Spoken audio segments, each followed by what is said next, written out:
যাদের সাথে আমি দেব না। 1970 কিংবা 80-র দশক, ইউটিউব ফেসবুক দূরের কথা, ইন্টারনেট বলেই কোনো কিছু ছিল না তখন। তবুও গান, নাটক কিংবা সিনেমায় ডুবে থাকতো মানুষ। গান শোনার জন্য একসময় শৌখিন মানুষের অবলম্বন ছিল লং প্লেইং বা এলপি রেকর্ড। কলের গান কিংবা মাইকে বাজানো হতো সেসব রেকর্ড। পরবর্তীতে গানের প্রধান মাধ্যম হয়ে ওঠে ফিতার ক্যাসেট। 1980-র দশকে শুরু হয়ে এই শতাব্দীর শুরুতেও ঘরে ঘরে টেপ রেকর্ডারে বাজানো হতো এই ক্যাসেট। সেই সঙ্গে আসে ফিতার বড় ক্যাসেটে সিনেমা দেখার চল। দোকানে দোকানে সাজিয়ে রাখা অডিও কিংবা ভিডিও ক্যাসেট কিনতে হুমড়ি খেয়ে পড়তো মানুষ।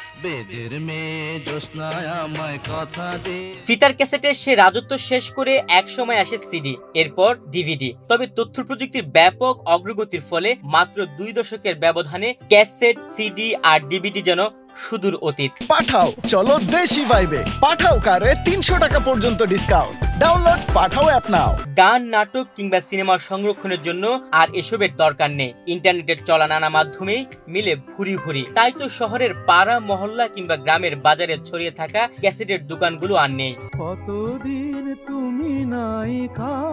ঢাকার বাইতুল মোকাররম মার্কেটের নিচতলায় একসময় 35 থেকে 40টি ক্যাসেট বা সিডির দোকান ছিল। কালের বিবর্তনে সেগুলো আর নেই। তবে এত কিছুর পরও একটি প্রতিষ্ঠান ধরে রেখেছে ক্যাসেট যুগের স্মৃতি। যেন কালের সাক্ষী হয়ে আছে ট্রিপস ইলেকট্রনিক্স নামের ছোট্ট এই সিডি ক্যাসেটের দোকান, যেখানে পাওয়া যায় 70 দশকের এলপি রেকর্ড কিংবা 80-90 দশকের বিরল সব ক্যাসেট। আমাদের এটা 30 থেকে 35 বছরের পুরনো দোকান। এটা আজ থেকে আরো 30-35 বছর হয়ে গেছে। অনেক প্রতিষ্ঠান চেঞ্জ হয়েছে।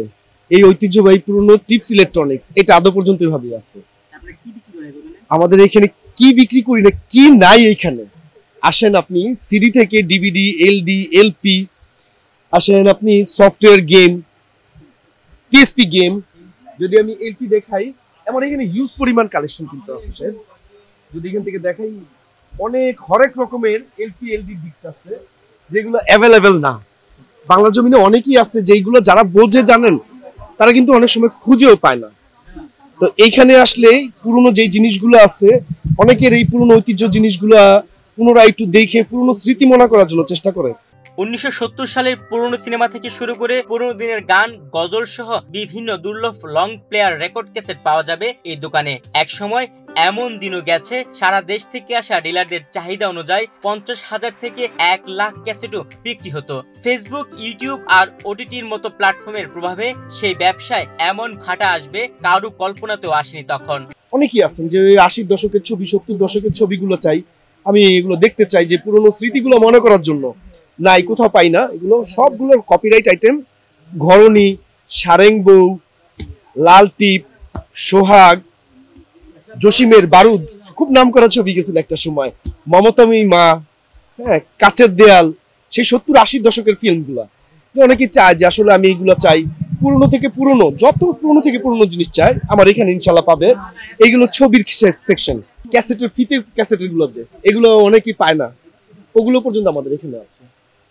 তো গানের জগতে এইগুলা আসলে এই জগতের আমি বলে শেষ করতে পারবো না।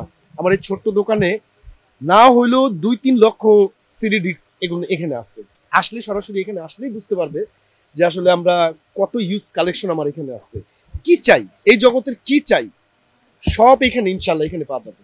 ক্যাসেট সিডির রমরমা সময়ে ভালো ব্যবসা করেছে ট্রিপস ইলেকট্রনিক্স। স্বাভাবিকভাবে এখন সে লাভ নেই। তারপরও সিডি ধরে রাখতে এলপি, ক্যাসেট আর সিডির ব্যবসা ধরে রেখেছেন দোকান মালিক শাহ আলম। অবসর সময়টা এখানে কাটান তিনি। আসলে এই দোকানটা পুরনো ঐতিহ্যটা ধরে রাখাটা, এছাড়া অন্য কোনো কিছু না যে আসলে ব্যবসা করে এটা থেকে আর্নিং করে কোনো কিছু করবে এরকমটা না।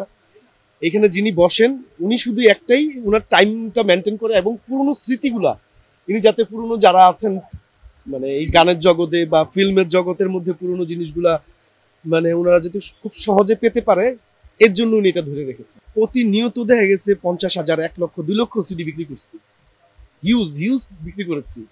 এখন তো আসলে অনলাইনে যুগ এসছে, যুগ অনেক পাল্টিয়ে গিয়েছে। তো দেখা গেছে মোবাইলের মধ্যে অনেক কিছুই পাওয়া যায়। মানুষের বিনোদনটা আসলে সিডি থেকে মানুষ বের হয়ে গেছে।